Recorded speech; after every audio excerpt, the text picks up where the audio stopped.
The legendary swordsman was a remarkably young boy, renowned not only for his exceptional blacksmith skills, but also for being one of the best swordsmen and magicians of his era. His expertise was so profound that even the weapons he considered failures were superior to those crafted by other skilled blacksmiths.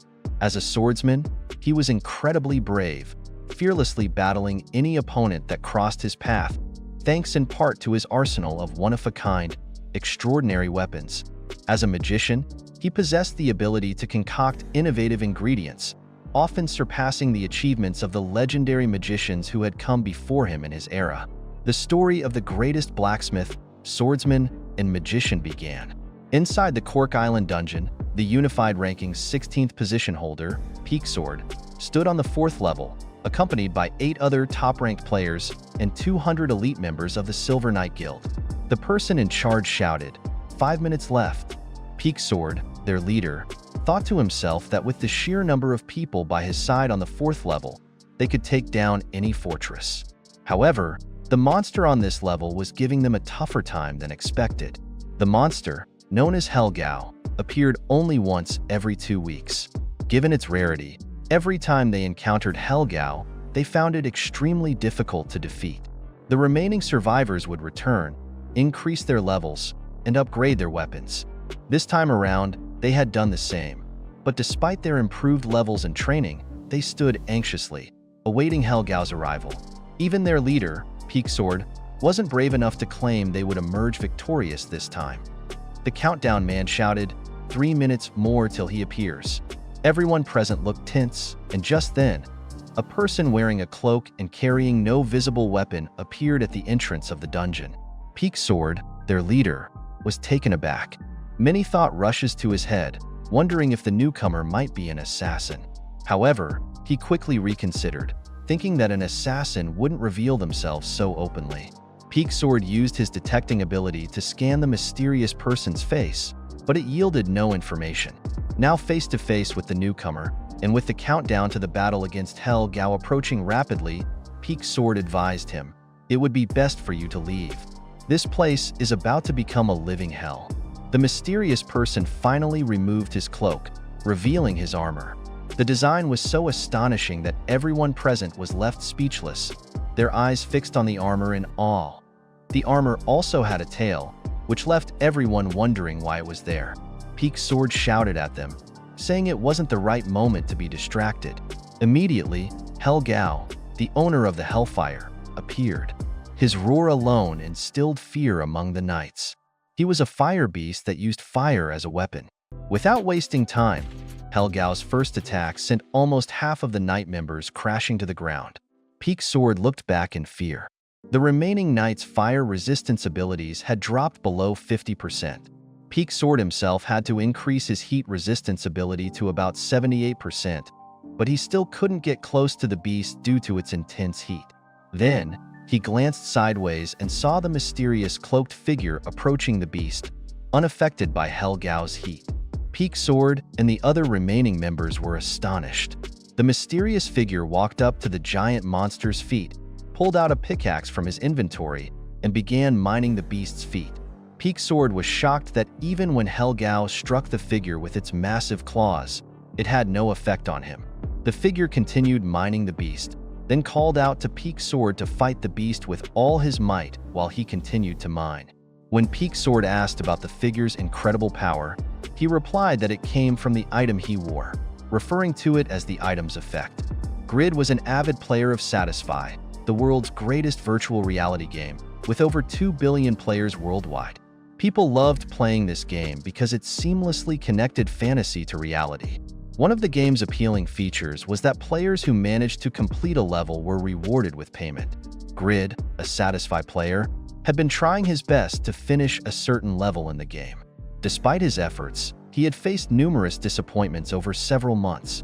Finally, when he conquered the level, he was shocked to discover that his reward was a penalty. His character would die in the game. Grid struggled to accept this outcome. Satisfy was one of the best games ever created, bringing people together from all over the world, transcending language and cultural barriers. Within the game, there was an unexplored cave known as the Northern Cave, which no player had been able to discover. The cave was said to be filled with valuable gear for blacksmiths, swordsmen, and magicians. The level Grid had completed was extremely challenging, and the reward he received was an unidentified book.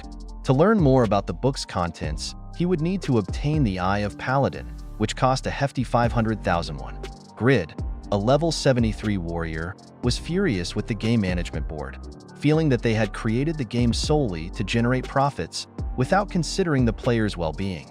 As someone deeply in debt due to his gaming expenses, Grid felt frustrated and exploited as he held the book, lamenting that all he wanted was a specific type of sword he had read about. The book finally opened. To his surprise, it was the Pagma Rare book, also known as the book containing all the techniques of Pagma, the legendary blacksmith who transcended human limits. Opening the book would make Grid the direct descendant of Pagma. However, Grid was unaware of Pagma's identity, despite knowing that he would become an S-rank quest member, with his level increasing by over 500 across the country. Grid thought that something as valuable as the book would be better off sold to another player.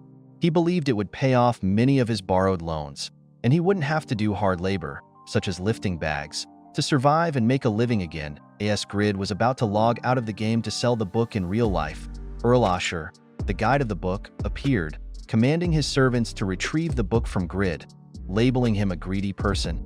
Seeing the dilemma he was in, Grid was surprised that Earl Asher wanted to collect the book from him. He knew that if they successfully killed him at that level, he would lose the book and have to restart the level. Deciding that if they wouldn't let him take the book, it was better to open it, Grid went ahead despite their attempts to stop him.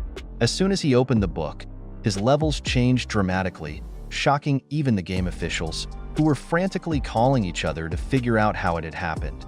Meanwhile, Grid was delighted to see the pain on Earl Asher's face as he opened the book.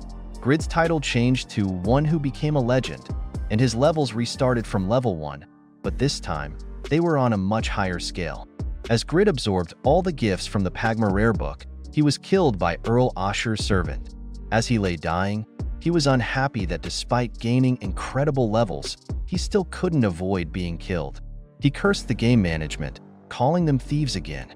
As he finally logged out of the game, leaving the game pod, a large capsule-like structure, someone was already beside him, angry and shouting, asking what time he thought it was. At the Satisfy Developer Company, also known as the S-Data Group, the head of the operations team, Choi Na-hee, greeted the company's head, Lim Keel-ho, the creator of Satisfy. It was nighttime, and Lim Keel-ho had come to the office to review the report about the changes that had occurred with Grid.as. Soon as he entered the building, Choi Na-hee handed him the report. As Lim Keel-ho read through it, he was surprised to learn about a level 73 warrior, now a level 1 higher-rank player, whose real name was Shin Youngwoo. According to the report, Shin Youngwoo was just a regular gaming addict who had played the game for 3 months non-stop, reaching level 200. The leader, Lim Keel-ho, was surprised as the head of operations, Choi Na-hee, told him more about Shin Youngwoo. Lim concluded that Shin Youngwoo's ability to change his level was due to his tenacity. Although Lim was pleased, Choi remained skeptical, believing it was an error from their computer system.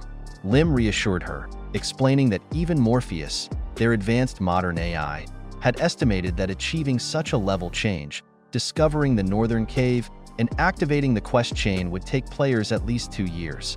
Lim continued, expressing his interest in how Shin Youngwoo had obtained the book despite Earl Asher's attempts to collect it. The book was meant for players with levels above 350, yet Shin Youngwoo had managed to change his class from warrior to legendary. After hearing Lim's thoughts, Choi suggested that there might be a malfunction in the system and proposed addressing it before it spread. Lim chuckled as he headed home, instructing Choi to report any further developments about Shin Youngwoo. Meanwhile, Shin Youngwoo worked the night shift, having spent the afternoon playing video games. Despite being ridiculed and called names by some, he collected his pay and planned to use it for the game.